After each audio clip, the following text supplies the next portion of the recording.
So have you ever been scrolling on your phone, watching YouTube Shorts or TikToks, only to realize that you've been tricked? Y'all about to get punked! That you've been tricked into watching that video more than once.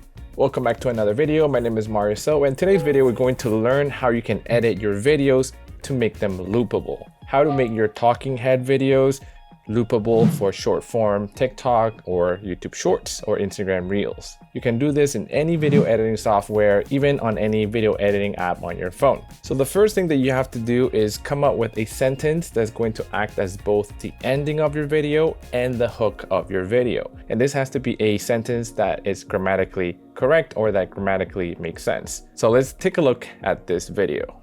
This is now my favorite way to travel with a camera. I use this capture clip by Peak Design. It allows me to clip my camera to my backpack strap for easy access. And let me also tell you that this is now my favorite way. So let's identify that big structure sentence in this video, which starts at, and let me also tell you that this is now my favorite way to travel with a camera. So when you put those two phrases together, they make sense as one entire sentence, and that's what sells the video and that's what sells the loop, because it sort of becomes a seamless loop in the video itself, because it doesn't seem to have a clear ending, rather the ending is the beginning. It can be kind of confusing if you're learning this concept. So the one thing to keep in mind is just to land onto your first sentence. Let's jump into the editing software. So I'll be editing in Premiere Pro. So I have already this cut, which is going to be the sentence that I'm using for the end and the beginning of the video. So what I like to do as well is to leave a short gap, a tiny gap in the space that I'm going to be cutting that video and splicing the end and the front. Let me show you what I mean. So I have a short gap right here, right there. And that's the spot where I'm going to cut the video. So let's bring the rest of the body of that video into this timeline. I have that already over here. So I have the content of the video cut in this piece, and then now let's work with the beginning and the end. So this is going to be the end of the video. So what I like to do here is right about here, create a keyframe for scale. Let's bring it back here and add another keyframe at the beginning. And what I like to do is right over here, right before I start speaking, create another keyframe. All I need to do is scale it up a little bit on that second keyframe, maybe to about there, and select all the keyframes, and I'll just ease them all in to smoothen out the keyframes. So if I play it from the beginning, this is what it looks like. So I can finesse it a little bit more, but what I'm going to do now is go to this second keyframe, and this is where I'm going to cut that clip. So what happens now is that I have this part, which is going to act as the end of my video, and this part is going to be the beginning of the video. But because they were both one seamless continuous sentence, when YouTube Shorts or TikTok loops that video, it's going to be a seamless loop. So let's bring this back now to the end.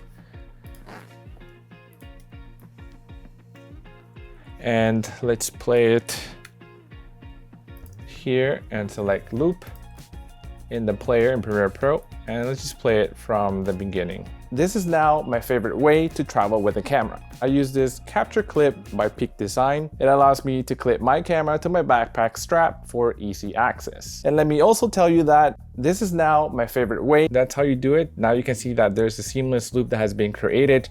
And when people watch your video, they may or may not realize that you've tricked them. And when you loop the video, maybe they realize halfway point through the second time they're watching it, or right at the beginning of that loop. But it's a good thing to do if you want to increase retention and increase the views on your short form vertical videos. And if done correctly, it also can be really cool and can also gain some attention. So let's look at this other example I have for this other YouTube short.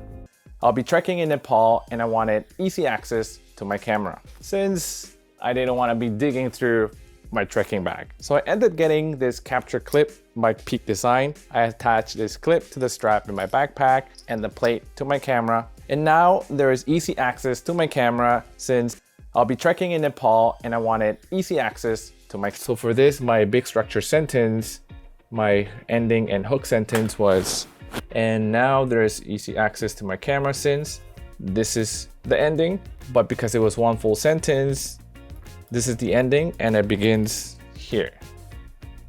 So in this other example, you can see as well that the concept was similar, but my sentence structure was a little bit different. The ending on this video kind of gave the viewer the impression that I was going to be talking about another point, but instead I brought it back to the beginning of the video, which was the main point of that video. That is another option that you can use if you want to use your end point to sort of hook the viewer, more like an ending hook. So you kind of hook the viewer into thinking that you'll be talking about other things to add on to your main concept, but what you're really doing is just hooking the viewers at the end of your video to the hook point or to the beginning of the video. So as you're planning your video, especially your talking head vertical videos, make sure to always come up with this main sentence first and then your content. And this is going to make your life easier when you structure your video and you make it loopable. So anyways, that's it for this video. Just a quick short tutorial. I hope that you enjoyed it, that you learned something new from this. If you did, hit the like button, subscribe if you haven't already. It'll be great to see you back here again.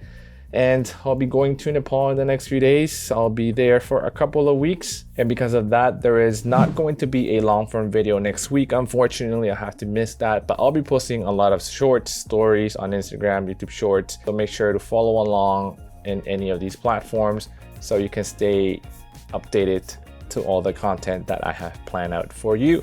So that's it for today, and I'll see you next time.